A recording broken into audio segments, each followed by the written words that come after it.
आज के इस वीडियो के द्वारा हम ऑटो चेंजओवर स्विच का वायरिंग करना सीखेंगे। अब ये जो हमारा ऑटो चेंजओवर स्विच है इसका वायरिंग हम इस प्रकार से करेंगे जिससे कि यदि हमारा मेन पावर सप्लाई फेल हो जाए तो ऑटो चेंजओवर स्विच हमारा चेंज ओवर कर दे।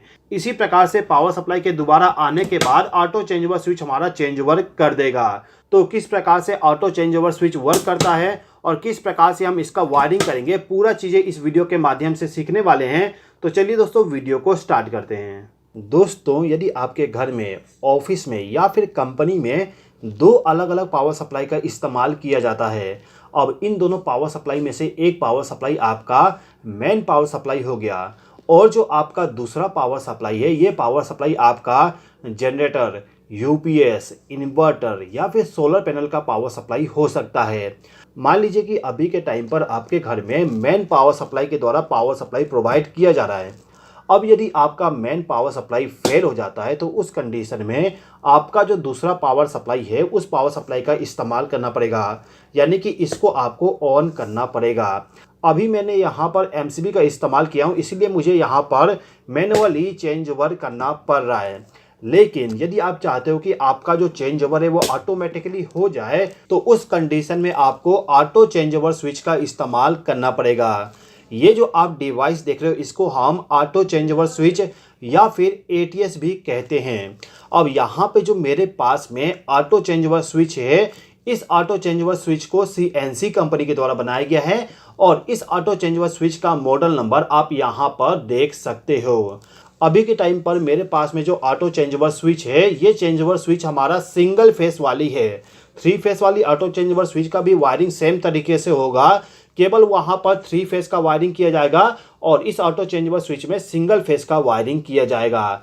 अब वायरिंग करने के लिए यदि आप देखोगे तो आपको यहाँ पर टोटल 8 टर्मिनल मिल जाएगा। 4 टर्मिनल यहाँ पर है और 4 टर्मिनल यहाँ पर, कुल मिला के आपको 8 टर्मिनल मिलता है पावर वायरिंग करने के लिए। उसके बाद यदि आपको इंडिकेशन लैंप को भी लगाना है तो उसके लिए आपको यहाँ पर कंट्रोल टर्मिनल मिल जाएगा। अभी के टाइम पे हम इंडिकेशन लैंप का कनेक्शन नहीं करेंगे, केवल पावर टर्मिनल का कनेक्शन करेंगे जिससे कि चेंज ओवर स्विच हमारा ऑटोमेटिकली चेंज ओवर कर दे। ओके, तो यहाँ पर मेरे पास में 2 एमसीबी है। ये एमसीबी मेरा मेन इनकमिंग पावर सप्लाई के लिए हो जाएगा और ये वाला एमसीबी मेरा सेकेंड इनकमिंग पावर सप्लाई के लिए हो जाएगा। अब इन दोनों एमसीबी को मैंने इनकमिंग पावर सप्लाई दे दिया हूँ, आउटपुट पावर सप्लाई का केवल वायरिंग करना है। तो ये जो चेंज ओवर स्विच है इसमें आप देख सकते हो यहाँ पर एन लिखा हुआ है और यहाँ पर आर लिखा हुआ है। जहाँ पे एन लिखा हुआ है इसका मतलब है कि आपका जो नॉर्मल पावर सप्लाई है उस नॉर्मल पावर सप्लाई को लाके इस पॉइंट पे कनेक्ट करना है। इसके बाद जहाँ पे आर लिखा हुआ है वहाँ पे आपका जो सेकेंड सोर्स का पावर सप्लाई है उसको लाके कनेक्ट करना होगा। तो इसके लिए हम क्या करेंगे, जो हमारा नॉर्मल पावर सप्लाई है इस नॉर्मल पावर सप्लाई से जहाँ पे हमें फेस सप्लाई मिलेगा उस पॉइंट पे हम एक वायर को कनेक्ट कर देंगे।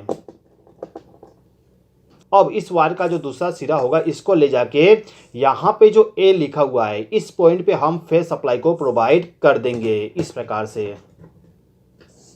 इसके बाद नॉर्मल पावर सप्लाई का जो न्यूट्रल वाला टर्मिनल है उस टर्मिनल के साथ हम एक ब्लैक वायर को कनेक्ट कर देंगे न्यूट्रल पावर सप्लाई के लिए। अब इस वायर का जो दूसरा सिरा है इसको ले जाके जो हमारा एन वाला टर्मिनल है उस टर्मिनल के साथ हम इसको कनेक्ट कर देंगे, यानी कि हमने इस ऑटो चेंज ओवर स्विच को न्यूट्रल पावर सप्लाई प्रोवाइड कर दिए। अब इस चेंज ओवर स्विच को हमें दूसरे पावर सप्लाई का पावर सप्लाई प्रोवाइड करना है। तो इसके लिए हम क्या करेंगे, जो हमारा एमसीबी है एमसीबी से जहाँ पे हमें न्यूट्रल पावर सप्लाई मिलेगा उस पॉइंट पे एक वायर को कनेक्ट कर देंगे और इस वायर के दूसरे सिरे को ले जाके जो यहाँ पर एन लिखा हुआ है उस टर्मिनल के साथ इस वायर को हम कनेक्ट कर देंगे। इसी प्रकार से इस एमसीबी के दूसरे टर्मिनल पर हम एक वायर को कनेक्ट कर देंगे। अब इस वायर का जो दूसरा सिरा होगा इसको ले जाके जो हमारा ऑटो चेंज ओवर स्विच का ए वाला टर्मिनल है इस टर्मिनल के साथ हम इस वायर को कनेक्ट कर देंगे, यानी कि हमने सेकेंड पावर सप्लाई को भी एटीएस के साथ कनेक्शन कर दिए। अब इस एटीएस का जो ये 4 टर्मिनल है ये चारों के चारों आउटपुट टर्मिनल है। अब ये जो चारों आउटपुट टर्मिनल है इसमें आप देख सकते हो 2 जगह ए लिखा हुआ है और 2 जगह एन लिखा हुआ है। तो आपको यहाँ पर क्या करना होगा कि आपका जो यहाँ पर ए और ए वाला टर्मिनल है इन दोनों को आपस में शॉर्ट करना होगा, यानी कि आपको एक वायर के जरिए इन दोनों को आपस में लूप करना होगा इस प्रकार से। इसी प्रकार से N वाले टर्मिनल को N वाले टर्मिनल के साथ भी लूप करना होगा। अभी के टाइम पर इस ATS का वर्किंग को एक्सप्लेन करने के लिए मैं यहाँ पर एक लैंप का कनेक्शन करके आपको एक्सप्लेन कर देता हूँ। तो इस लैंप का जो दोनों वायर होगा फेस और न्यूट्रल सप्लाई के लिए, इन दोनों वायर को ले जाके आपका जो यहाँ पर ये दोनों वायर है, इन दोनों वायर के साथ इन दोनों वायर को कनेक्ट कर दीजिएगा। यानी कि इस लैंप को आप फेस सप्लाई और न्यूट्रल सप्लाई इस आउटपुट वाले टर्मिनल के द्वारा प्रोवाइड कर दीजिएगा। तो ये जो मेरे पास में ऑटो चेंजेबल स्विच है, इस ऑटो चेंजेबल स्विच का वायरिंग पूरा का पूरा कंप्लीट हो चुका है। अब इस ऑटो चेंजेबल स्विच में आप देख सकते हो यहाँ पर ऑटो मैनुअल लिखा हुआ है और साथ ही साथ में एक स्विच दिया गया है। यदि आप यहाँ पर इस स्विच को मैनुअल पोजीशन पे सेलेक्ट कर देते हो, उसके बाद यदि आप यहाँ पर इस एमसीबी को ऑन कर दोगे तो इस कंडीशन में आप देख सकते हो आपका लैंप ऑन हो चुका है। हमने यहाँ पर मेन पावर सप्लाई को ऑन कर दिए तो लैंप हमारा ऑन हो गया। अभी के टाइम पर हमारा changeable switch main power supply के साथ में कनेक्ट है। यदि मैं इसको यहाँ पर इस तरफ रोटेट कर दूं तो ऑफ हो जाएगा। इसके बाद दोबारा से यहाँ पर इसको इस तरफ रोटेट कर देने पे इस वाले एमसीबी के द्वारा पावर सप्लाई हमारे लोड को प्रोवाइड करेगा। ये एमसीबी ऑफ है, इसलिए लैंप हमारा ऑफ कंडीशन में है। इस एमसीबी को यदि मैं ऑन कर दूं तो आप देख सकते हो लैंप हमारा ऑन हो चुका है। यानी कि यदि आपको यहाँ पर मैनुअली चेंज ओवर करना है तो उस कंडीशन में इस स्विच को आपको मैनुअल कंडीशन पे रखना है। लेकिन यदि आप चाहते हो कि आपका change over switch automatically change over कर दे तो उस कंडीशन में इस सेलेक्टर स्विच को आपको ऑटो वाले पोजीशन पे सेलेक्ट करके रखना है।